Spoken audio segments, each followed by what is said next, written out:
Can Iowans trust Nikki Haley and Ron DeSantis?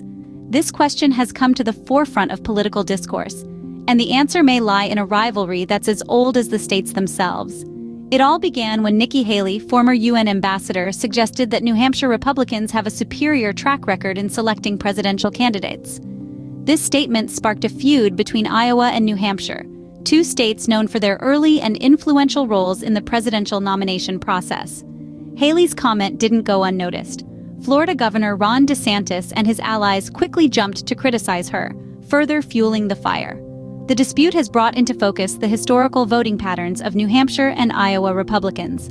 While New Hampshire has often voted for the eventual Republican nominee, it's essential to remember that early states like Iowa and New Hampshire are not meant to predict the nominee, but rather to narrow down the field of candidates. As the tension between Haley, DeSantis, and the Iowan Republicans brews, we're left wondering, so it seems there's a brewing tension between Haley, DeSantis, and the Iowan Republicans.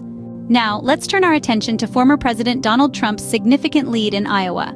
Trump has managed to establish a commanding presence in the state, boasting a 32-point lead over Florida Governor Ron DeSantis. This lead is particularly remarkable, given that a large portion of Iowa's Republican political establishment has thrown their support behind DeSantis. Let's dive a little deeper into the numbers. Trump is leading in every demographic surveyed. This includes varying age groups, types of residents, income brackets, education levels, and religious affiliations. It's a comprehensive lead that showcases a broad range of support for the former president. But what does this mean for DeSantis? Well, it's not great news. DeSantis, who once stood shoulder to shoulder with Trump among likely Republican caucus-goers, is now losing ground. This loss of traction is concerning, especially considering the critical role early states like Iowa play in securing the GOP's presidential nomination. A victory in Iowa or any of the other early states can provide a significant boost to a candidate's campaign. It can lead to increased media attention, fundraising opportunities, and most importantly, momentum. However, DeSantis's diminishing standing among Iowan Republicans puts his campaign in a precarious position. Trump's lead in Iowa seems to suggest a lack of trust in DeSantis among the Iowan Republicans. Trump has not been shy about criticizing DeSantis. Let's take a closer look. Donald Trump, the former president, has been pretty vocal in his critique of Florida Governor Ron DeSantis. At a recent conservative conference, Trump openly dismissed DeSantis's standing in the GOP presidential primary race. He proclaimed his dominance, stating that it was never that close. Trump's confidence seems to stem from his substantial leads in both national and state polls. Trump didn't stop there. He went ahead to suggest that DeSantis's candidacy was a source of division within the party. This kind of public criticism, coming from a former president, carries a certain weight that could potentially sway public opinion. Trump's criticism of DeSantis took a more personal turn when he attacked DeSantis over a contentious issue in Florida.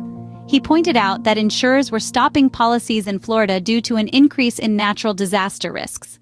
This critique seemed to be aimed at undermining DeSantis's leadership and decision-making skills. In response, DeSantis's campaign dismissed Trump's comments, stating that DeSantis was focused on his campaign to win. However, the impact of Trump's words on DeSantis's campaign and his standing among Republicans, especially in Iowa, remains to be seen. Trump's criticism of DeSantis seems to further cast him as an establishment politician, potentially further eroding trust among Iowan Republicans. So, what have we learned today? We've journeyed through a political landscape riddled with rivalry and strategic maneuvers. The sparks first flew when Nikki Haley suggested that New Hampshire Republicans are more adept at picking presidents, stirring up a long-standing rivalry with Iowa. This comment didn't sit well with many, including Florida Governor Ron DeSantis and his allies, who voiced their criticism. We then delved into the significant lead that former President Donald Trump has managed to secure in Iowa, outpacing DeSantis by a substantial margin. Despite the backing of much of Iowa's Republican political establishment, DeSantis finds himself losing ground to Trump, who leads in every demographic surveyed. Finally, we explored Trump's public criticism of DeSantis. Trump, ever the provocateur, mocked DeSantis on his home turf, suggesting his candidacy was dividing the party and dismissing the Florida governor's standing in the GOP presidential primary. In the end, the question remains, can Iowans trust Haley and DeSantis, or will they continue to favor Trump? Only time will tell.